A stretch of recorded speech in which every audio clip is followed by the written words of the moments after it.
or kill. Whoa, whoa, what the? Man? Yeah, man, I'm gonna have to change the title a little bit because I be realizing I be getting yellow marks, so I got to Yeah, change the tweet title up that. a little bit. Definitely change the title but when I upload. But we finna get into this one, man. See what I'm about. Make sure I run the likes up, man. Y'all see the Twitch? Follow me on Twitch. I'll be live on YouTube and Twitch at the same time, so y'all can show love to either or. And if y'all want to reach out to me, y'all can reach out to me on my IG, DaveBWallen203, man. I appreciate all the love and support, everybody that's tuning in, even the negative comments that come through, bro. Shout out to y'all too, man. Y'all know what's up, bro. I fuck with y'all heavy too. But anyway, let's get right into it. I'm a notary. I got called to do a signing, and it didn't go well. He had this document. He thrust it at my grandmother. He said that if she didn't sign it, he'd kill my mother. Who shot him? I don't know. Would it surprise me if they conspired to kill him? It wouldn't surprise me at all. On July 26, 2016, a bitter family feud reaches an explosive breaking point in Applegate, Oregon, leaving one man dead and investigators scrambling to uncover who pulled the trigger. As they work to determine if this was a devastating accident or a cold and calculated plot, the truth emerges with the shocking realization that the entire incident was caught on camera. The following report is based on official police records, and most of the footage has never been seen before until now. Just before 4 p.m., a 911 call reaches Jackson County dispatchers, but they struggle to get critical information as chaos unfolds at a remote farmhouse. And I need someone now, and I need an ambulance. What's the problem? Take your best guess. Take your best guess. I can't guess, ma'am. You're there. You tell me what the emergency is. I didn't see anything. All I can tell you is a gun went off. You need to tell me what happened. He's dead. I think he's dead. Who shot him? Is somebody coming? They're on their way. Who shot him? I'm a notary. I don't know. I'm a notary. I got called to do a signing, and it didn't go well. Honey, will you stay up here? I'm just nervous about you leaving with that. Hey, come back, please. Hey. No, I want you to come back here with that. I'm sorry. I'm just worried about her walking around with a gun. Okay, where's the gun at? Who has the gun? One of the people. I don't know these people. I know you. Listen to me. I'm not trying to be upset with you or unreasonable, but you have to understand the level of this emergency. Who has the gun and where is it? I don't know her name. It's in her hand. First responders make their way to the scene, but with an unsecured gun and no ID on the suspect, they have no idea what situation they're walking into. It's gonna get real. As the dispatcher attempts to get help for the unknown victim, she faces unexpected challenges. Okay, listen to me. Are you in a position where you can go help the patient? Oh, no, I don't do blood. Oh, he's still alive. Okay, listen, we can save his life if you're willing to help him. Or if you're not willing, then give the phone to somebody that is willing. Okay, Chloe, lay the gun down on the table. Oh, okay. Do you want to talk to them? They want to know about now you know the lady name. condition. Now you know the lady name. You just told the dispatcher you do not know her name. All I know is she just walked around with a gun in her hand. Okay, so this is his sister, Kelly. Okay. What? Okay, listen to me. Who is the person that shot? My brother, Shane. Okay, all right. Is Shane still breathing? He's still alive. Okay. He was shot in the chest. And who shot him? I don't know. You have no idea who shot him? That's right. I have no idea who shot him. Okay, is there any serious bleeding? Ma'am? Okay. Bleeding all over the place. Okay, is he completely alert? No, he's nearly dead. Okay, listen to me. Ma'am, you need to take a deep breath. If you want to help your brother, I'm more than willing to help you, but you need to listen. I don't want to help him. Why don't you want to help him? Because he's a crazy meth addict. Confusion only grows when Kelly hands the phone to someone else. What did he do that warranted the being shot? Did he hurt someone? Was he armed? No, he was just here at my house. Okay, did you shoot him, ma'am? No. Who shot him? I don't know. The shooter has yet to be identified, and with an unidentified suspect still armed, the situation is far too dangerous for paramedics to approach. The phone is handed off once again, this time to someone who's willing to help the victim. It's a chest wound. Who are you? I'm just I live here on the property. Okay, are you with the patient? Yes, I'm sitting right over now. Okay. Is he awake? Yes. Did you shoot him? Mr. Jess. No mouth. Okay, listen to me. I'm going to tell you how to give mouth to mouth. Are you right there? I'm here. Okay, place your hand on his forehead and your other hand under his neck. Then tilt the head back. Okay, got blood in his mouth, should I? The man attempts CPR while waiting on paramedics. They finally arrived after 20 minutes, but they won't approach until they know the gun is safely secured. Which is crazy. So they must live like in a rural, not a rural area, but they live like in the countryside. Like they tucked off. Got some acres, some land. You know, they ducked off far from a city.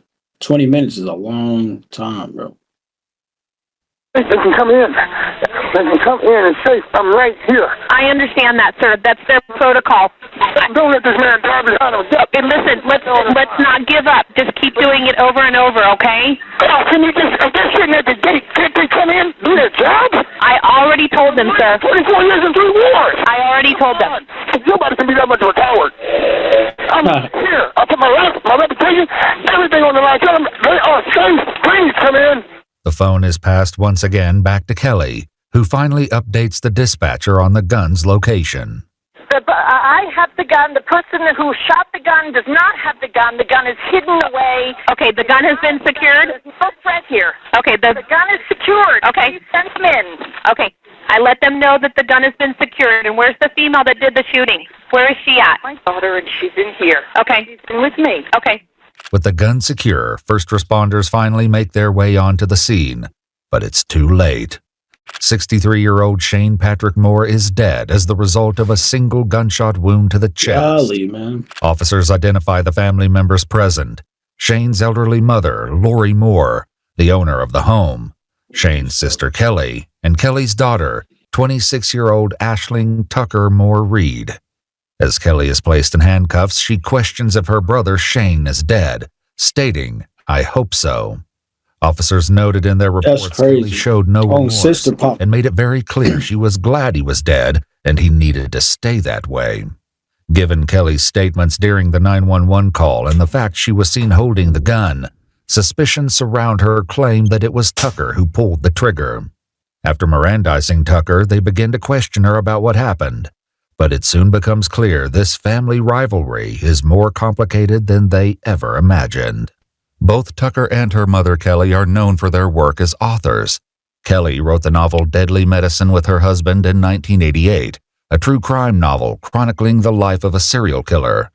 Tucker, along with her mother and sister... Crazy how that just happened. Your own sister popped you, bro. You wrote a novel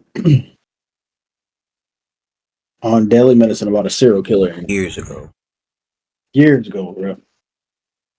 Co-authored the Amber House trilogy in 2012, a series of young adult novels with themes of gothic horror and science fiction. Despite the success of their books, family members tell investigators that Kelly and Shane would often fight over money, which led to an incident in 2015 in which Shane allegedly threw a bottle of motor oil through Kelly's screen door, which struck Tucker in the face. In a victim statement, Tucker claimed the injuries nearly blinded her and could have ended her career as a model and actress. She told investigators that a no-contact order was issued after the incident, prohibiting Shane from being near her. Recently, after Lori suffered a heart attack, Kelly and Tucker temporarily moved into the farmhouse to care for her. The long-standing tension between them then escalated when Shane showed up at Lori's house a week before the shooting. He had this document. He thrust it at my grandmother. He said that if she didn't sign it, he'd kill my mother. And about now, that is this time, stuff that you heard him say, or is it stuff that your grandmother told? This is something nobody knew. My mother asked her, why would she sign a thing without anyone present? You know, right after you've been in the hospital, you already have the will.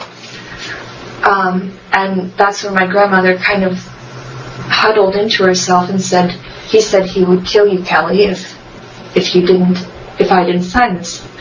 And he had done that while I was in the house. According to reports, the document would grant an equal inheritance of the property if their mother, Lori, passed away. But according to Tucker, Shane's attempt to get a signature was in direct violation of his supposed no-contact order. Okay, so if you wouldn't have been there, could he have came in and been part of this whole notary thing and the discussion about that? If I hadn't been there, no, not with my mother present. Okay. So he's not allowed to even be around your mom? Right. So that is kind of background information I can provide you. And I just don't feel like I'm in a good position to speak about the incident today at all without a clear head and without a lawyer present. And I'm sorry about that. For now, the interview ends, but their time with Tucker is far from over. Meanwhile, though Tucker has described Shane as threatening and violent, friends and family adamantly disagree with the characterization. Has Shane ever been a aggressive or violent person, as far as you know? I have never witnessed him being aggressive or violent. Shane did make a statement days prior to this happening that he was afraid that, quote, he said, "I'm afraid Kelly's going to kill me. I'm afraid she's going to shoot me." Here's an unsolicited question. If you were to ask me, would it surprise me if they conspired to kill him? It wouldn't surprise me at all. A forensic analysis of the gun returned 2 fingerprints, but comparisons to Tucker and Kelly were insufficient to identify or exclude either of them as the shooter. The truth of who shot him remains to be seen. Thankfully, Tucker is ready to speak to detectives once more. Can you see me? Sorry about that. Hi. No worries. I just wanted to add one more thing. Okay. Since Tucker has previously mentioned an attorney, detectives read her Miranda rights again. What to say? Now she want to talk explains again. how she and Kelly reacted to what she believed were Shane's attempts to force Lori into signing documents against her will. I kept insisting that we call the police because that's elder abuse. Right. And my mother said if we called the police, he would just go berserk. She was afraid that he would set fire to the house, that he would cause damage, anything and everything. So nobody from there called the police for the elder abuse, no. Even though we did record my grandmother talking about how it had happened on the day of. We did have a 911 call from there, from that house. We had a call to our dispatch. This is a computer-aided dispatch sheet. On which day? Today. That's today's date. And the time that call was initiated was 1:44. Nearly 2 hours before the incident, Shane dialed 911, his words shedding an alarming new light on the unfolding story. I was hoping I could get a sheriff out here at my place. It's not a real emergency situation. Okay. What's going on? I'm expecting a notary public to be here at 2 o'clock to 2:30, and I don't want any trouble. I'm afraid my sister's going to try to stop the notary public and my witness from going in and signing the papers in front of my mother. Her kid fired off a gun over there this morning. You know, like they're, I don't know what the hell they're thinking, but I need this notary public to get together with my mother, and I don't want any trouble. The possibility that Tucker fired a gun earlier that morning cements her as a primary suspect in Shane's fatal shooting. A startling revelation further explained by Shane's roommate, Stacy. Shane walked over to tell his mother that the notary was not going to be there until noon. And I don't know what transpired, but Shane came running back to the house, and within seconds of him hitting the back door, getting through the back door, there was shots fired off. How many? 2. Okay. I heard 2 shots. And did they come from in the direction of Yes. Lori's residence? Yes. Okay. What did Shane say to you about his, after going over to the residence that morning? He said, quote, "The little just fired off a gun." A deputy with the Jackson County Sheriff's Office contacted Shane for more details, but ultimately informed him they could not get involved in civil issues without a court order. Now, Tucker must answer for the shocking claims made by her uncle. Your uncle called reporting that you fired a gun on the property today. Well, Prior to that time. well, that's bizarre. I found a gun that I believed belonged to my grandfather. I wanted to know if it was loaded. I took it outside onto the porch and I fired it. That was this morning. Okay. Was that the gun that was used? Yes. Okay. I gave it to my mother afterwards saying, I think that this gun, I didn't even know how to use it. It doesn't need to be cocked to shoot, but I thought it did earlier this morning. So, We were just kind of curious about the you'll be able to see the gun. Yeah. It wasn't meant to scare him or anything like that. No, absolutely not. Okay. People are always shooting. Okay. You can see my grandmother's. That's important. That helps right there. That Okay. puts your voice on it. But let me ask you about, are you a gun person? No. All right. No. Have you ever shot a gun before this morning in your life? My friend from Arkansas, when I went to USC, took me to a gun range, and he laughed at me the whole time. Okay. So, all right. You don't own any guns. I don't own guns. I'm not licensed to carry. No. Okay. So that kind of raises another question. What made you go out today? What was going on in your mind to make you want to test fire that gun today to make sure it worked? I don't know. Boy, they good. I'm scared out of my mind. Hey, detectives, they be on it, bro. Because that don't make no sense. If you ain't a gun person. Never shot it. Why'd you initially go there to grab a gun, your grandfather's gun, and see if it shoots, and then Wasn't Shane outside? Yeah, he was outside. She went outside. See, Loki just told on herself, bro, and them detectives, they read straight through that, bro. That's read why they straight through laughing, bro. That's why they laughing. Then the detective right there, he know exactly what to ask her next that make her fold.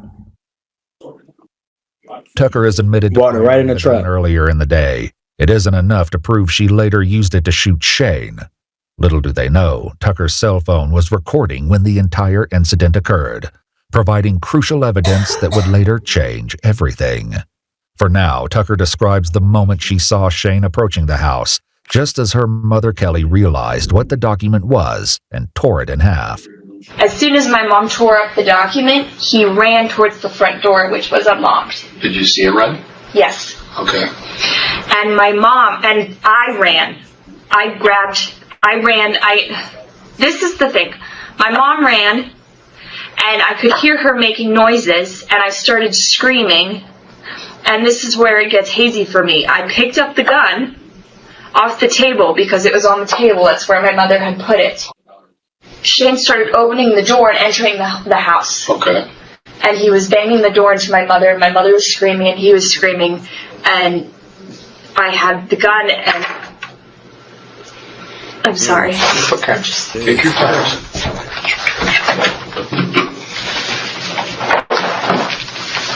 I don't even remember what happened. I was like screaming, and I thought that you had to cock a gun for it to go off. Did the gun go off? Yes. She told him. And I thought that it was gonna, yes. Okay, so let me ask you this. Why did you pick up the gun? And there's no wrong or right answer here, Tucker. It's just we're trying to figure out. I was absolutely sure he was going to kill my mother. He told her earlier in the day that he was going to kill her if she messed anything up for him, and she ripped pieces of paper up right in front of him. With Tucker admitting she fired the shot that took Shane's life, the question remains whether her story of defending her mother's life is true or an elaborate deception. A friend of Shane's would later find it difficult to believe the shooting was anything but planned. The kid that shot him wasn't even supposed to be on the property because she filed assault charges prior to that. If there was a problem there the day before, why was she there with a gun the next day? Why were they even there? I mean, your guess is as good as mine. Yeah, I mean, to me, that's still premeditation, period. Proving her intent, however, would be a significant challenge. As investigators search for any sign of remorse from Tucker, her mother Kelly's behavior during the 911 call raises unsettling questions. Are you sorry this happened to Shane? I'm so sorry. Do you think he deserved it? I would think he deserved to be in jail. Yeah, because your mom made it pretty. I remember her screaming, "Die, die," while he was bleeding out, and I was... Die! Okay, that blood in his mouth, too. I was sobbing and sobbing. Do you think your mom had any involvement in this? You mean... Like getting it all jacked up, by yelling at you, saying to shoot him? Did you hear your mom saying? I don't think my mom told me to shoot him. I don't recall that. Witnesses from the shooting would later tell investigators they overheard Tucker state to Kelly, "You told me to do it, Tucker, however, claims her It's words over were with. She unrelated cooked. to the shooting. What do you remember saying? Do you remember saying something to the effect of? You told me I could do it. You told me. Watch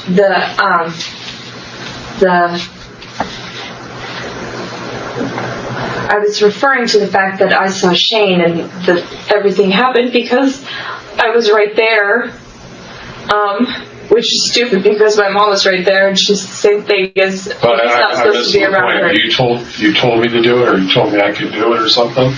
Be there, be present while the will addendum stuff was happening. In this particular case, what we need to do is clear out all suspicion that this was something that you shot him because you don't like him. Right. Okay. I would never And have done that. to end all the problems with all the threats and everything else. Yeah. No. I would never have shot him in front of so many witnesses if it was just a case of me not liking him. I would not have done it. Do you remember pulling the trigger? No. Yes, I don't know. Okay. I know Do you think that. you did anything wrong? Yeah, I feel like I'm gonna go to hell. Detectives leave the room to discuss what they've learned, leaving Tucker on her own. It isn't long before a sudden meltdown has them returning to check on her.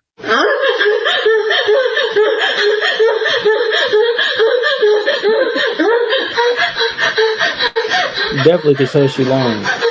Definitely. See, this case right here, bro, everything she just did is probably me playing. So she's just like, are you okay? Okay. Take a deep breath. Detectives allow Tucker to move to another room in an attempt to calm her down. Unaware the incident was fully caught on camera, Tucker is initially charged with first and second-degree manslaughter. After entering a plea of not guilty, during the discovery phase of the trial, Tucker's attorney turned over her phone to the prosecution. It's then they discovered the shocking video. As the footage begins, she appears to hold the phone in her hand as Shane walks toward the front door of the home. Shane needs to stay away from the property. Oh, this is a grant deed? So do you know what this is? This is not getting signed. Okay. Do you know anything about this? No. It was It's not absolutely. getting signed. This is up to you whether you sign it. Yeah, she's not Okay, signing you a have grant to deed. do it on She's your not own. signing a grant deed. She's not, I was told it was she was told it was an inheritance, a will. An addendum to her will. A will. This is not. This is a grant deed. You're not signing a grant deed, Mother. No, I Do am you not. understand what a grant deed is? He's coming into the house. God damn it. Pick up the gun. She's not signing a grant deed, Shane. I thought it was a will. She's not signing a grant deed. Get out. You son of a... Tucker picks up the gun from the table and walks toward Shane at the front door. She's not signing a grant deed. It's her property. She said she signed it. Yeah, if As Kelly and Shane argue near the door, Tucker can be seen lifting the gun in her right hand just before pulling the trigger. Damn. So hold on, so that video right there, you caught. That man was not being aggressive. He didn't charge at you. He didn't pull the firearm out. she got hostile. That's why guns don't need to be accessed too loosely like that, bro. You gotta. I feel like if you own firearms, they have to be put up properly because people, especially if you're gonna have people in and out your house, you can't trust them with your firearm. Like, if your firearm can be accessed by anybody, even in your own crib, that's bad business, bro. Bad business, whether it's family or not. You don't know nobody's intentions. Like, I know my intentions with my firearm, but I don't know your intentions with it. So why would I leave that shit in the open for you just to? So yeah, that right there is bad business right there. Oh, God! Jesus! Oh, God! She shot it! The video convinces law enforcement that Shane was not acting violently or threateningly. Exactly what I and just that said. Tucker did not act in self-defense or for the defense of her mother. Exactly. The charges for Tucker were upgraded from manslaughter to murder. According to multiple news sources, while out on bond and awaiting trial, Tucker continued with her acting career, starring in a lead role under the name Win Reed. The movie From the Dark featured Tucker in the role of a killer. According to IMDb, the cast and crew were unaware that Tucker was facing homicide charges at the time of filming. On May 27, 2020, Tucker accepted a plea deal to the lesser charge of second-degree manslaughter and was sentenced to 6 years and 3 months in prison, with an added 3 years of probation after her release. Damn. After her conviction, Tucker sued her attorney for giving her phone to the prosecutor, which ultimately led to their discovery of the video. A judge dismissed the lawsuit due to a rule that states you can only sue your criminal defense lawyer for negligence if you've been exonerated for the crime. While in jail, Tucker received new charges related to the unlawful possession of heroin and supplying contraband, charges which were later dismissed. 26-year-old Ashling Tucker Moore Reed served her sentence at the Coffee Creek Correctional Facility in Wilsonville, Oregon, and was reportedly released in November 2024. Damn. She got her a little slap on the wrist. She got a little slap on the wrist, bro. Like, that's what's up. That ain't what's up, because I feel like that's low key. It should have. I don't think the reason why they ain't hit her with that first degree is because they can't prove that it was like premeditated. They can't prove that she had the intentions to do that day. Yeah. So if they could have proved that, they could have hit her with the first degree, and then she would have been cooked. That's the 25 to life right there. She would have been cooked. But they got her the second degree manslaughter. So 6 years, bro. That's crazy, bro. She got a slap on the wrist for that. But I guess, like, based off of her crying and all that, they might see a little remorse in her. But I feel like that was intentional, bro. I ain't gonna lie. I don't know what it came down to in that courtroom, but she should have definitely been a lot longer than that.